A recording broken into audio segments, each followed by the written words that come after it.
శ్రీ దక్షిణామూర్తి స్తోత్రం. ధ్యానం. ఓం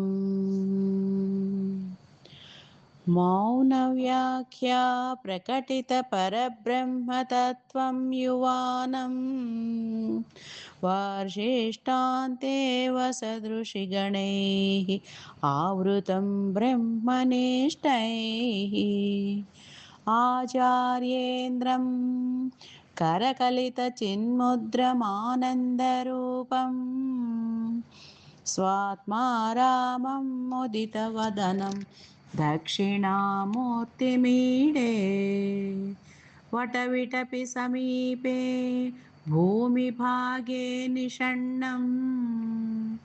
सकलमुनिजनानां ज्ञानदातारमारात् त्रिभुवनगुरुमीशं दक्षिणामूर्तिदेवं जननमरणदुःखच्छेददक्षं नमामि। चित्रं वटत्तरोर्मूले वृद्धा शिष्या गुरुर्युवा गुरोस्तु मौनं व्याख्यानं शिष्यास्तु छिन्नसंशयाः निधये सर्वविद्यानां भिषजे भवरोगिणां गुरवे सर्वलोकानां दक्षिणामूर्तये नमः। ॐ नमः प्रणवार्थाय शुद्धज्ञानैकमूर्तये निर्मलाय प्रशान्ताय दक्षिणामूर्तये नमः। ईश्वरो गुरुरात्मेति मूर्तिभेदविभागिने व्योमवद्व्याप्तदेहाय दक्षिणामूर्तये नमः। స్తోత్రం. ఓం విశ్వం దర్పణదృశ్యమాననగరే తుల్యం నిజాంతర్గతం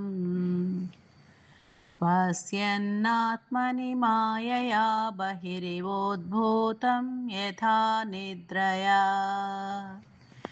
यः साक्षात् कुरुते प्रबोधसमये स्वात्मानमेवाद्वयम् तस्मै श्रीगुरुमूर्तये नम इदं श्रीदक्षिणामूर्तये बीजस्यान्तरिवाङ्कुरो जगदिदं प्राग्निर्विकल्पं पुनः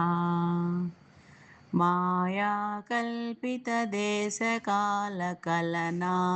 वैचित्र्यचित्रीकृतं मायावीव विजृम्भयत्यपि महायोगीव यः स्वेच्छया तस्मै श्रीगुरुमूर्तये नम इदं श्रीदक्षिणामूर्तये यस्यैव स्फुरणं सदात्मकमसत्कल्पार्थकं भासते साक्षात् तत्त्वमसीति वेदवचसा यो बोधयत्याश्रितान् यत्साक्षात्कारणात् भवेन पुनरावृत्तिर्भवाम्भोनिधौ तस्मै श्रीगुरुमूर्तये नम इदं श्रीदक्षिणामूर्तये नानाचिद्रघटोधरस्थितमहादीपप्रभाभास्वरम् ज्ञानं यस्य तु चक्षुरादिकरणद्वारा बहिस्पन्दते जानामीति तमेव भान्तमनुभात्येतत्समस्तं जगत् तस्मै श्रीगुरुमूर्तये नम इदं श्रीदक्षिणामूर्तये देहं प्राणमपीन्द्रियाण्यपि चलां बुद्धिं च शून्यं विदुः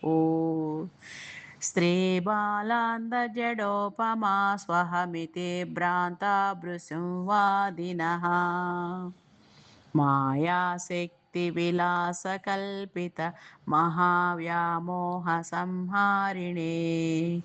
तस्मै श्रीगुरुमूर्तये नम इदं श्रीदक्षिणामूर्तये राहुग्रस्तदिवाकरेन्दुसदृशो माया समाच्छादनात् सन्मात्रः करणोपसंहरणतो